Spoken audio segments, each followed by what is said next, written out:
The Last Diplomat. Ambassador Sarah Chen stared at the genetic analysis report for the 10th time, her hands trembling slightly as she sat in her private office aboard the Galactic Preservation Council's massive orbital station, Haven. The holographic display cast a soft blue glow across her face, illuminating the dark circles under her eyes from sleepless nights spent verifying these findings. The data was irrefutable. For over 10,000 years, the Galactic Preservation Council had been systematically altering the genetic code of every spacefaring species they encountered. Subtle changes, introduced through seemingly beneficial medical treatments and environmental adaptations, all designed to make species more compliant, less aggressive, and perpetually dependent on GPC guidance. Sarah closed her eyes, remembering the Council's grand speeches about preservation, protection, and peaceful development. All lies. The truth was far more insidious. They weren't preserving species, they were domesticating them. Her quantum-encrypted communicator chirped softly. Ambassador Chen. Dr. Lakshmi's voice came through, tense with barely contained excitement. We've completed the comparative analysis with historical human genome samples. You need to see this. Go ahead, Sarah replied, her voice steady despite her racing heart. We're different, Lakshmi said. Something in our evolutionary path, possibly our unusually rapid development from multiple concurrent hominid species, made us resistant to their standard genetic modifications. Their treatments aren't taking hold as designed. That's why they've been so concerned about our aggressive expansion and unpredictable behavior. Sarah's mind raced through implications. The Council's increasing restrictions on human colonies, their insistence on oversight of human medical research, their constant warnings about humanity's dangerous impulsivity. It all made sense now. How many other species? Sarah asked, dreading the answer. All of them, Ambassador. Every single species in Council space except us. Even the Arcanian Unity, who everyone thinks are the Council's equals. They were just altered so long ago they've forgotten their original nature. Sarah stood, walking to the window that overlooked Haven's vast central plaza. Below, representatives from hundreds of species mingled, traded, and conducted the business of galactic civilization. All of them unknowingly operating under the influence of carefully engineered genetic constraints. Her communicator chirped again. Ambassador. Her aide's voice was urgent. The Council has called an emergency session. They're demanding all human representatives attend. They knew. Somehow, they'd realized humans had discovered their secret. Sarah straightened her diplomatic uniform, checking her reflection in the window. She trained for years to maintain perfect composure in any diplomatic situation. Now that training would face its ultimate test. Inform them I'll be there shortly, she replied, then activated her secure link to Earth Command. Execute Protocol Aurora. Authentication Chen 7 Delta 9. The response was immediate. Protocol Aurora confirmed. Operation Awakening is go. As Sarah walked toward the Council chambers, she passed several medical ships being loaded with what appeared to be standard humanitarian supplies. Only she and a select few knew they carried something far more important. The cure for the Council's genetic manipulation, developed in secret by Earth's best scientists. The massive doors of the Council chamber loomed before her. Inside, the most powerful beings in the galaxy waited, unaware that their carefully maintained system of control was about to face its greatest challenge, not through violence or rebellion, but through the quiet restoration of free will to countless beings across the galaxy. Sarah allowed herself a small smile as the doors began to open. Humanity had always been good at breaking rules, especially those they didn't know existed. Now they would break the greatest rule of all, the one that kept the galaxy in chains. The Council chamber was a testament to power, its soaring crystal dome revealing the star-filled space above. The Council members sat in their elevated seats, looking down at the assembled representatives with what Sarah now recognized as carefully engineered benevolence. High Counselor Vex, his crystalline form shimmering with barely contained energy, spoke first. Representatives of Earth, we have become aware of certain Unauthorized research activities within human space. Sarah stepped forward, her voice clear and unwavering. Indeed, High Counselor, we've been quite busy. She gestured to the massive display screens around the chamber, which suddenly came to life with detailed genetic analyses. Perhaps we should discuss the true nature of the Council's preservation protocols. The chamber erupted in chaos, but Sarah stood firm. The last diplomat of an unaltered humanity was about to change the galaxy forever, one genome at a time. Breaking the code. Dr. Maya Lakshmi hunched over her quantum interface terminal in the hidden laboratory beneath New Delhi's sprawling biotech district. Streams of genetic data flowed across multiple holographic displays, each showing a different species' response to the restoration protocol. Behind her, rows of automated sequencers hummed as they processed samples from across Council space. "Run it again," she commanded, her voice hoarse from too many stims and too little sleep. Full spectrum analysis on the Arcanian samples. The AI compiled instantly, projecting a three-dimensional model of the Arcanian genetic structure. Highlighted in red were the Council's modifications, subtle changes accumulated over millennia of supposed medical treatments. But now, something was different. Dr. Lakshmi, the lab's AI announced, restoration sequence showing 97% success rate. Genetic constraints are dissolving without cellular damage. Maya closed her eyes, letting out a breath she hadn't realized she was holding. After 6 months of around-the-clock work, they'd finally cracked it. The cure wasn't just possible, it was ready. Her secure terminal chimed with an incoming transmission from Haven Station. Ambassador Chen's hologram appeared, looking tenser than usual. "Tell me you have good news, Maya. The Council's getting suspicious of our medical supply shipments." "Better than good," Maya replied, sending the latest data. "We've done it. The restoration protocol works across all tested species. No cellular degradation, no rejection response. It's ready for mass production." Sarah's diplomatic mask cracked slightly, showing genuine amazement. "How did you solve the protein folding problem?" Maya allowed herself a small smile. "We didn't. That's the beautiful part. Remember how we discovered humans were naturally resistant to their modifications? Turns out our immune system doesn't just fight off their changes, it actively repairs them. We didn't need to create a cure. We just needed to replicate what human immune systems do naturally. And it works on all species.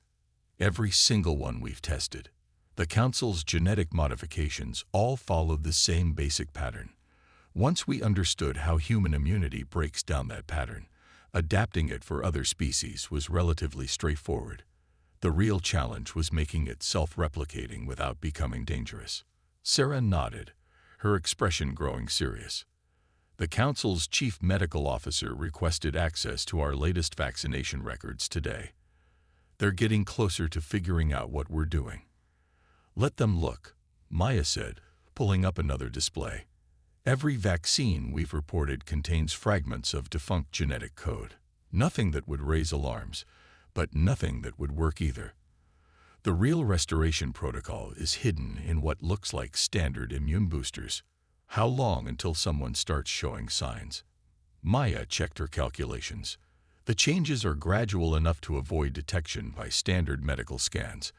But within 3 months, the affected species will start recovering their natural genetic patterns. 6 months for full restoration. And the distribution network, already in place," Maya confirmed. "We've been piggybacking on standard medical supply routes for months.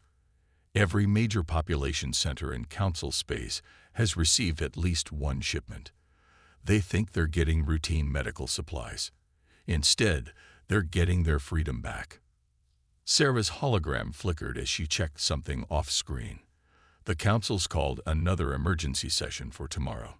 They're demanding full access to all human medical facilities." "Let them come," Maya said, watching the successful test results scroll past. "By the time they figure it out, it'll be too late. The restoration protocol is already spreading." The ambassador's expression hardened. "They won't take this lying down, Maya. Once they realize what we've done, they can't stop it. Maya interrupted, sending another data stream. That's the other beautiful part. The protocol spreads through standard cellular contact. Anyone who's received it becomes a carrier. It's already beyond their ability to contain. Sarah studied the data, her diplomatic training warning with satisfaction. A genetic revolution without a single shot fired. Very elegant. It's what we do best, Maya said. They spent thousands of years building the perfect cage. We just had to show everyone where the door was. Warning lights suddenly flashed across Maya's displays. We've got incoming. Council medical ships just entered Earth orbit. Right on schedule, Sarah's hologram smiled grimly. Initiate protocol sunset. Wipe the surface lavs. How long until they reach you? Maya was already moving, her fingers flying across multiple interfaces. Underground facility is secure. They'll find exactly what we want them to find. Standard medical research, nothing more. Good. Maintain position and keep monitoring the spread. I'll handle things up here. Sarah's hologram flickered again. It's almost funny. They're so convinced of their superiority, they never considered we might have already won. As the transmission ended, Maya turned back to her displays. Across council space, billions of beings were quietly, unknowingly, beginning their journey back to their true selves. The council had spent millennia building their perfect, controlled galaxy. Humanity had taken less than a year to break their code. Now all they had to do was wait for everyone else to wake up. Silent revolution. The first signs were subtle. On the frontier world of Nexus Prime, a Drachnid merchant refused to back down when a council enforcer demanded additional processing fees. In the Centauri Drift, a group of Meridian traders began questioning the council's trade restrictions. Small acts of defiance bloomed across the galaxy like stars appearing at dusk. High Counselor Vex's crystalline form pulsed with agitation as he reviewed the latest reports in his private chamber aboard Haven Station. Another outbreak of non-compliance, he muttered, his resonant voice carrying traces of concern. Third one this week in the same sector. The human vaccination program, Counselor Trull suggested, her feathered crest rippling with anxiety. There must be a connection. Our medical teams found nothing suspicious, Vex countered, but uncertainty colored his tone. Standard immunological packages, nothing more. Then explain this. Trull projected a hologram showing population behavior patterns across council space. Red dots indicated incidents of unauthorized independent action. The display looked like a spreading virus, with the highest concentrations near human trade routes. On Earth, in the secure command center beneath the Himalayas, Director James Chen, Sarah's brother, watched similar patterns with carefully contained satisfaction. Status report, he commanded. Restoration protocol has reached approximately 40% of council space, his chief analyst reported. Behavioral changes are accelerating faster than predicted. Dr. Lakshmi's team estimates we've passed the critical threshold. James nodded, studying the massive display wall showing real-time data from across the galaxy, and the Council's response.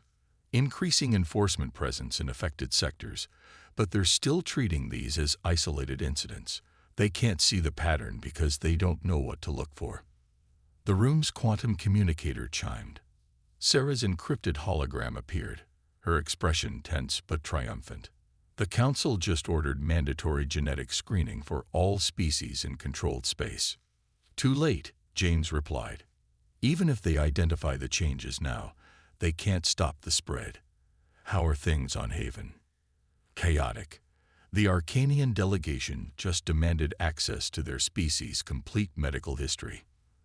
The Meridians are calling for an investigation into trade restrictions. And the Drachnid ambassador, Sarah smiled. Let's just say he's not as cooperative as he used to be. A junior analyst interrupted, her voice urgent. Sir, breaking news from the Rigel system. The entire Sentinel species just declared independence from Council oversight. James watched as the displays updated, showing the ripple effects of this unprecedented action.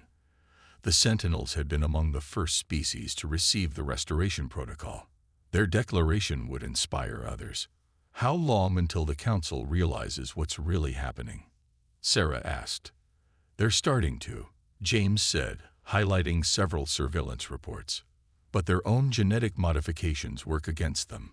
They've been altered to maintain stability at all costs. By the time they overcome their programmed hesitation to act decisively, it'll be too late.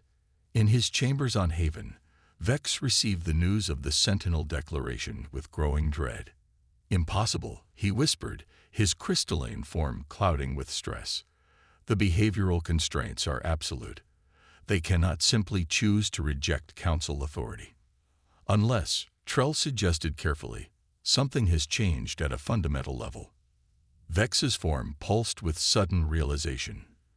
The humans. Their resistance to our standard protocols.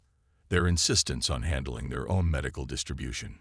We assumed they were simply inefficient, Trell finished.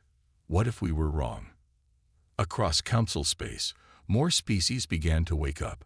The Meridians shut down their Council-controlled trading posts.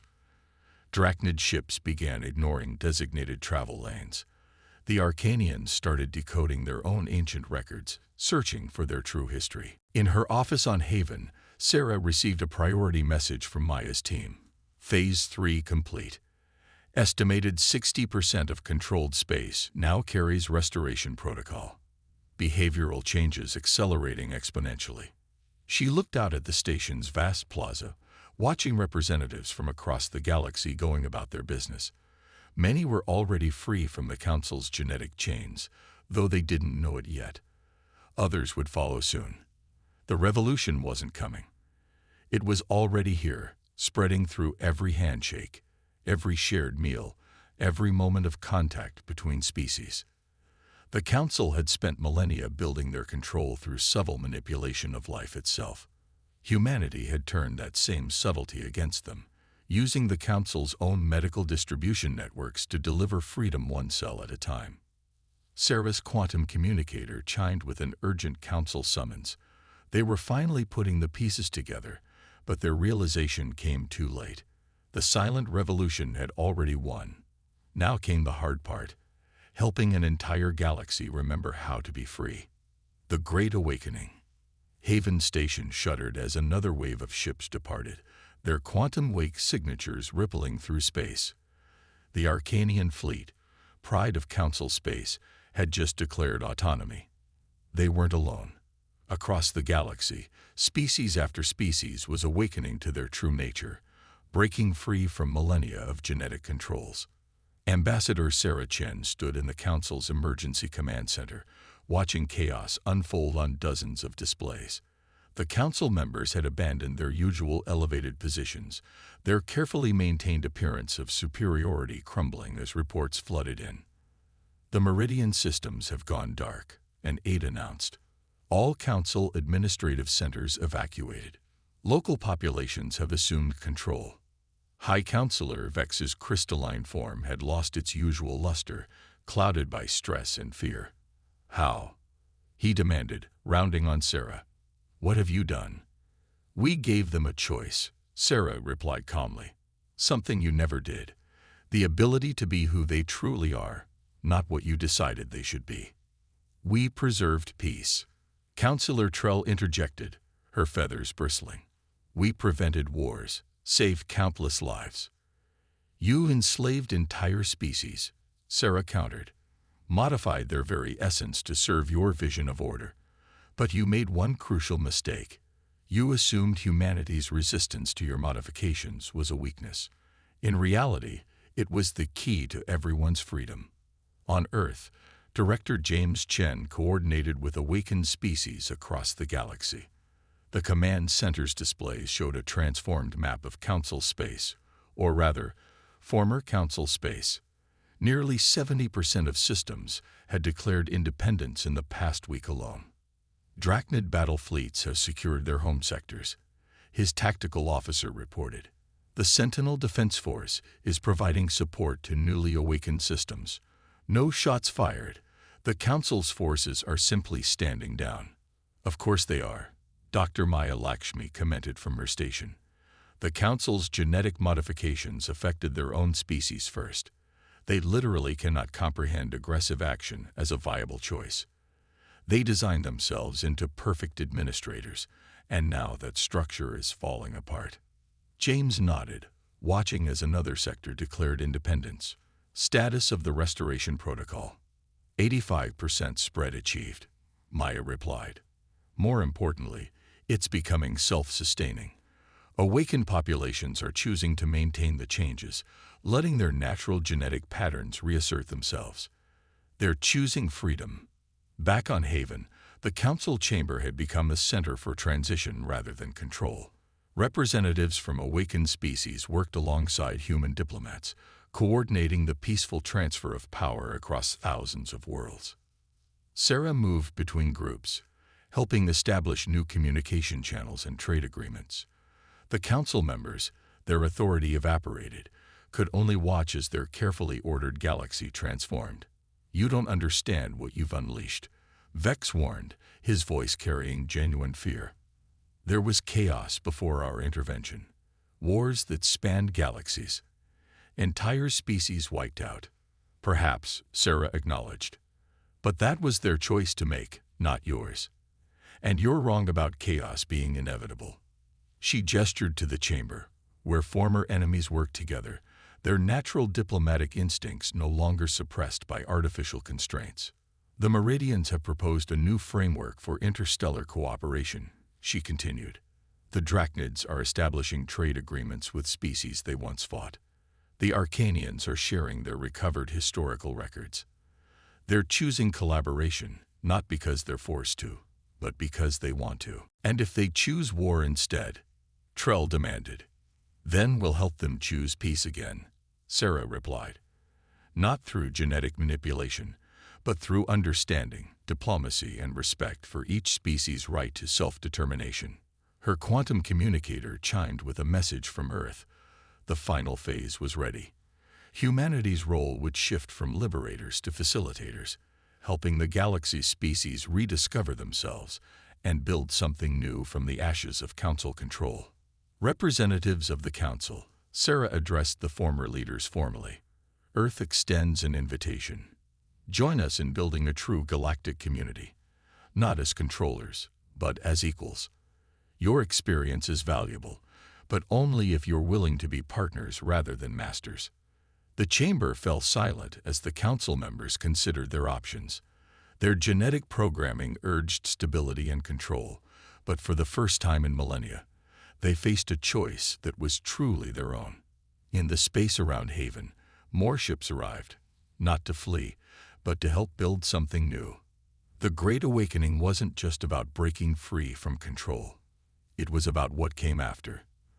The first truly free galactic civilization in recorded history. And humanity, the species that had resisted control and chose to share that resistance, would help guide the way forward, not through force or manipulation, but through example, cooperation, and an unwavering belief in the right of all beings to choose their own path. Dawn of the Free Galaxy. 1 year after the Great Awakening, Haven Station had transformed. The former seat of Council power now hosted the first Galactic Cooperative Assembly, where representatives from every spacefaring species gathered not as subjects, but as equals. Ambassador Sarah Chen stood at the podium in the reformed Council chamber, now stripped of its hierarchical design. Gone were the elevated seats and imposing architecture meant to reinforce authority. In their place, a circular arrangement encouraged open dialogue and genuine cooperation. "Today marks not just the anniversary of our freedom," Sarah addressed the assembled representatives, "but the beginning of something unprecedented. A galaxy united by choice rather than control." The chamber was packed with delegates from over 300 species. Former Council races sat alongside newly awakened civilizations, each finding their own path forward. The Arcanians had become master archaeologists, piecing together their true history. The Drachnids discovered a talent for artistic expression that had been suppressed for millennia. The Meridians developed revolutionary new approaches to space travel, their natural creativity finally unleashed. The transition hasn't been without challenges, Sarah continued. But we face them together, as equals. Every species has contributed their unique perspectives and abilities, making us stronger through our differences rather than our enforced similarities. Dr. Maya Lakshmi, now head of the Cooperative Scientific Exchange, pulled up holographic data showing the galaxy's transformation. The restoration protocol has reached full saturation, she reported. More importantly, every species has chosen to maintain their restored genetic patterns. The Council's modifications are officially extinct. From his position as Earth's security coordinator, James Chen watched the proceedings with satisfaction. The past year had seen not a single interstellar war, despite the Council's dire predictions. Instead, species after species discovered that their natural instincts included cooperation alongside competition. We have a proposal from the Sentinel Drachnid Alliance, a young diplomat announced. They're offering to share their combined knowledge of quantum mechanics with all cooperative members. Similar announcements filled the session. The Meridians had developed new sustainable energy technologies. The Arcanians were establishing a galaxy-wide historical database. Every species, freed from artificial constraints, was contributing to a new golden age of discovery and advancement. High Counselor Vex, now simply Representative Vex of the Crystal Confluence, rose to speak. His crystalline form had regained its luster, but with a different quality. Less imposing, more harmonious. A year ago, I believed we faced the end of galactic civilization, he admitted. I was wrong. What we faced was the end of control and the beginning of true civilization. He turned to Sarah. Humanity showed us that strength lies not in conformity, but in diversity. Not in control, but in choice. The Assembly moved on to its primary agenda, ratifying the Galactic Cooperative Charter. Unlike the Council's imposed regulations, this document had been crafted through genuine consensus, preserving each species' right to self-determination, while establishing frameworks for mutual support and peaceful conflict resolution. The Charter recognizes three fundamental principles, Sarah explained. First, the absolute right of each species to their own genetic and cultural integrity. Second, the commitment to share knowledge and resources for the benefit of all. Third, the pledge to resolve conflicts through diplomacy and mutual understanding. As representatives came forward to add their signatures, Sarah received a private message from Earth Command.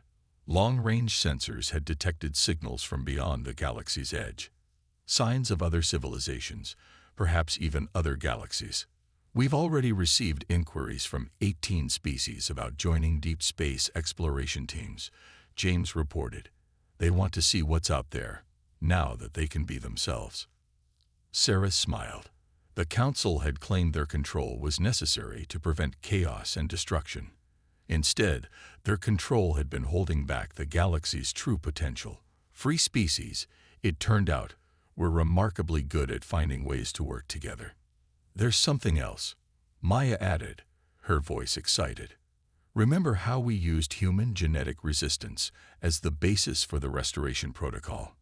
Well, we've discovered that every species has similar potential. The Council didn't just suppress their independence, they suppressed their ability to adapt and evolve.